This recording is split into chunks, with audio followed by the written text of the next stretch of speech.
भगवान कृष्ण के चरणों को पकड़ा महाराज। कहते प्रभु पकड़ लो नहीं तो डूब जाएंगे महाराज। और धन्य है वह माता जो परीक्षित जैसे महान श्रोता को अपने उदर में रखा, अपने पेट में रखा। धन्य है वह माता जो सुखदेव जी महाराज जैसे वीतराग संतों को अपने जन्म दिया महाराज। और पुनः भगवान कृष्ण तुरंत बाहर आकर के उत्तरा से पूछते हैं, उत्तरा ठीक हो? उक्षी गर्भ की रक्षा की महाराज श्री राजा। और कुंती महारानी ने तुरंत भगवान के कृष्ण को ध्यान करते हुए, भगवान के चरणों का ध्यान करते हुए प्रणाम करती है, ध्यान करती है। कहती है नमस्ते पुरुषं मीश्वरं प्रकृते परम् अलक्ष्यं सर्वभूतानां मन्दवदेवं स्थितम्। महाराज कुंती महारानी ने 26 श्लोकों में भगवान कृष्ण का गुणगान किया, प्रार्थना की। कुंती ने कहा कि हे प्रभु, बार बार हम पे कोई कष्ट आता है और हमेशा आप आकर के हमारे कष्टों का निवारण करते हो, बार बार आकर के हमें कष्टों से उबारते हो। कहते महाराज जब कौरवों ने षड्यंत्र रचा लाक्षागृह में कि इन पांडवों को मार डालो, लेकिन फिर भी महाराज आप आकर के हमारे मेरे बच्चों की रक्षा की आपने। और जैसे भीमसेन को जहर पिला करके नदी में फेंक दिया महाराज, और आपने इतनी कृपा की कि जब भीमसेन उस नदी से निकले तो 10,000 हाथियों का बल भीम को महाराज उत्पन्न हुआ।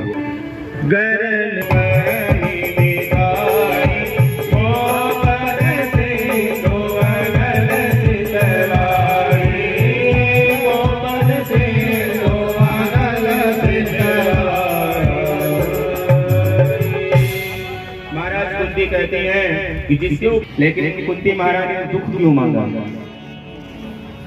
कहते हैं महाराज सुख में तो हर कोई आपको भूल जाता है, लेकिन दुख में आपका सुमिरन बना रहेगा, आपको भूलूंगी नहीं। क्योंकि जब आपको भूलूंगी नहीं तो इस माया में मेरा मन नहीं लगेगा, आप में ही मेरा मन टिका रहेगा। आपका ही ध्यान करने का, आपका ही गुणानुपात करने का हमेशा मेरा मन करेगा। इसलिए महाराज मुझे दुख चाहिए महाराज, दुख के अलावा और कुछ नहीं चाहिए महाराज। और कुंती महारानी के भगवान कृष्ण ने यह वचन सुन करके महाराज गदगद हो गए और कहते हैं कि मैं किसी को कभी दुखी देख नहीं सकता, और खास करके मेरे भक्तों को महाराज। भगवान अपने भक्तों को कभी दुखी नहीं रखते, और ये हमारी सोच है, गलत बात है। हम लोग दुखी रहते हैं ना, हमारा नुकसान हो गया, हमारा ये काम बिगड़ गया, दुखी होने की जरूरत नहीं होती है। भगवान कहते हैं जब किसी भक्त को मुझे पकड़ना होता है तो सबसे पहले मैं उसकी परीक्षा लेता हूँ, खूब कष्ट उसे प्रदान करता हूँ, देखो तो सही सह सकता है या नहीं सह सकता है। इसलिए भगवान उसको कष्ट प्रदान करते हैं। और धन्य है कुंती महारानी जो आज भगवान से कहती है मुझे दुख चाहिए, सुख नहीं चाहिए, मुझे दुख चाहिए कि आपकी याद बनी रही महाराज, इसलिए मुझे दुख चाहिए। जो भगवान आज द्वारिका जा रहे थे, आज कुंती महारानी के वचन सुन करके गदगद होकर के कहते हैं बुआ अब मैं द्वारिका नहीं जाऊंगा, अब मैं अपने पास ही रहूंगा, कहीं नहीं जाऊंगा। और यात्रा को स्थगित करके महाराज भगवान वहीं रुक गए। और एक दिन भगवान कृष्ण ने देखा कि जो युधिष्ठिर जी महाराज हैं वो भवन में अकेले बैठे बैठे उदास हैं महाराज। भगवान कृष्ण उनके पास आए और कहते हैं युधिष्ठिर ऐसी कौन सी चिंता सता रही है तुम्हें, क्यों ऐसे उदास बैठो, क्या हो गया? युधिष्ठिर जी महाराज कहते हैं कि हे माधव क्या बताऊं मैं, पूरा महाभारत जीत लिया लेकिन कोई भी यहाँ रहता नहीं है, सबको याद करके मुझे रोना आ रहा है कि ये युद्ध जीत करके मैंने किया ही क्या? जो मेरे बुजुर्ग थे, हमारे भीष्म पितामह जी थे, जिनकी छत्र छाया में हम अपना जीवन व्यतीत करते थे, आज वही सैया में पड़े हुए हैं। युधिष्ठिर जी महाराज भगवान कृष्ण को छोटा भाई मानते हैं, इसलिए माधव कन्हैया के नाम से उनको पुकारते हैं। जब भगवान कृष्ण ने देखा कि युधिष्ठिर जी महाराज कुछ ज्यादा ही चिंतित बैठे हैं, इनको किसी बुजुर्ग का सानिध्य लेना चाहिए, बुजुर्ग से मिलाना चाहिए। तो भगवान कृष्ण भीष्म पितामह के पास लेकर के चलते हैं महाराज। और जैसे भीष्म पिता के पास जाते हैं तो भीष्म पितामह ने भगवान कृष्ण को देखा तो कहते हैं, प्रभु पीछे क्यों खड़े हो, सामने तो आकर के खड़े हो, आपके दर्शन तो मुझे मिले, आपका फेस चेहरा तो आपका मुझे दिखे, पीछे क्यों खड़े हो, आगे आओ।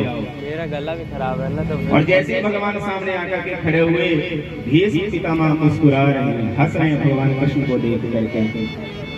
और अर्जुन को कहते हैं, अर्जुन ये भगवान जो कृष्ण है ये कौन लगते हैं तुम्हारे, कौन है ये, इनके बारे में बतलाओ। भगवान अर्जुन कहते हैं, प्रभु ये तो मेरे गुरु के समान है, भाई के समान है। भीष्म पितामह कहते हैं कि कभी तुम इनको अपना भाई बता देते हो, कभी अपना इनको सारथी बता देते हो, कभी मामा का बेटा बता देते हो, है कौन वास्तविकता ये तो बतलाओ। अर्जुन ने कहा, महाराज मैं तो बस इतना ही जानता हूँ, यम मन्यसे मातुले प्रियं मित्रं सुहृदमं अकारो सचिवं दूतं सौहृदता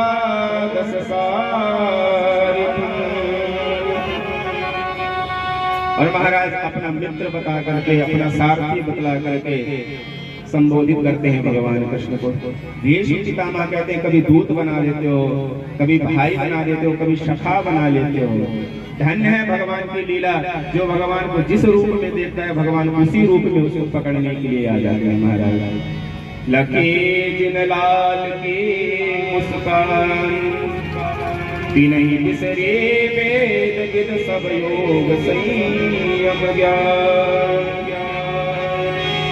नेम व्रत आचार पूजा पाठ, गीता ज्ञान रसिक भगवद, दृगदय असी मुख भीष्म कहते हैं, धन्य है भगवान कृष्ण, यदि कोई उनको देख ले तो भव सागर सूख जाए। भगवान कृष्ण का इतना प्रेम अपने भक्तों के प्रति है। महाराज विविध भांतियों में अनेक प्रकार से भीष्म पितामह ने युधिष्ठिर को संबोधित किया, युधिष्ठिर को समझाया। राजधर्मा दान धर्मान मोक्ष धर्मान विभागशः, स्त्री धर्मान भगवान समासव्यासगो गतः।